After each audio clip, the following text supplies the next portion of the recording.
विद्यार्थी मित्रांनो, आज आपण पाहणार आहे वर्ग 6वी नागरिकशास्त्र विभागातील पाठ क्रमांक 5 जिल्हा प्रशासनाचा स्वाध्याय. प्रश्न क्रमांक 1 पाहू आपण. एका वाक्यात उत्तरे लिहा. जिल्हा प्रशासनाचा प्रमुख कोण असतो?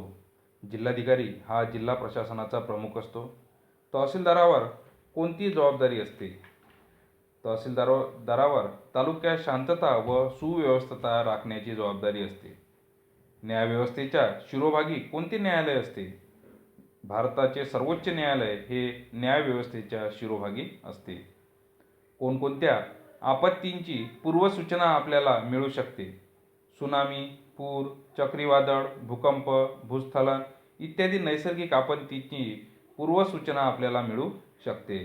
त्यानंतर आहे जुळवा. अगट बगट. जिल्हाधिकारी तर जिल्हाधिकारी कायदा व सुव्यवस्था राखण्याचे काम पाहते.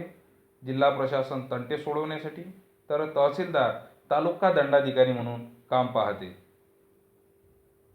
त्यानंतर आहे प्रश्न क्रमांक 3. खालील मुद्द्यांवर चर्चा करा. आपत्ती व्यवस्थापन. आपल्याला अनेक प्रकारच्या नैसर्गिक व मानवी आपत्तींना तोंड द्यावे लागते. आपत्तींच्या काळात लोकांचे मोठ्या प्रमाणावर आर्थिक नुकसान होते, जीवितहानी होते. म्हणून अशा आपत्तींना कसे सामोरे जावे याचे प्रशिक्षण लोकांना असणे जरुरीचे असते. आपत्तींचा सुव्यवस्थित व शास्त्रीय पद्धतीने सामना करण्यासाठी आपत्ती व्यवस्थापन असे म्हणतात.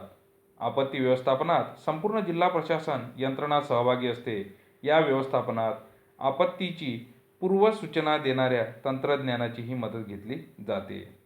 त्यानंतर आहे नंबर 2. जिल्हाधिकाऱ्यांची कामे. आपण सुरुवातीलाच पाहिलेलं आहे.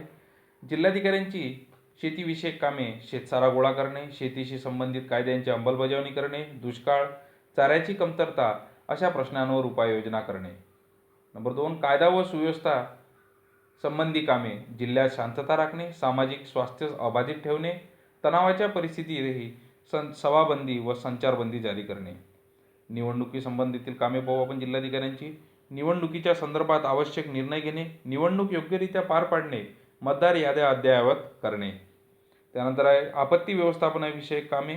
आपत्तीच्या वेळी त्वरित निर्णय घेऊन हानी रोखणे, त्यासाठी संबंधित यंत्रणेला आदेश देणे आणि आपत्तीग्रस्तांचे पुनर्वसन करणे ही जिल्हाधिकाऱ्यांची कामे आहेत. त्यानंतर आपण काही अतिरिक्त प्रश्न पाहूया. आता जिल्हा न्यायालयाचे प्रकार सांगा. जिल्हा न्यायालयाचे प्रकार: जिल्हा दिवाणी न्यायालय, फौजदारी खटल्यांसाठी जिल्हा सत्र न्यायालय आणि महसूल न्यायालय असे 3 प्रकार असतात.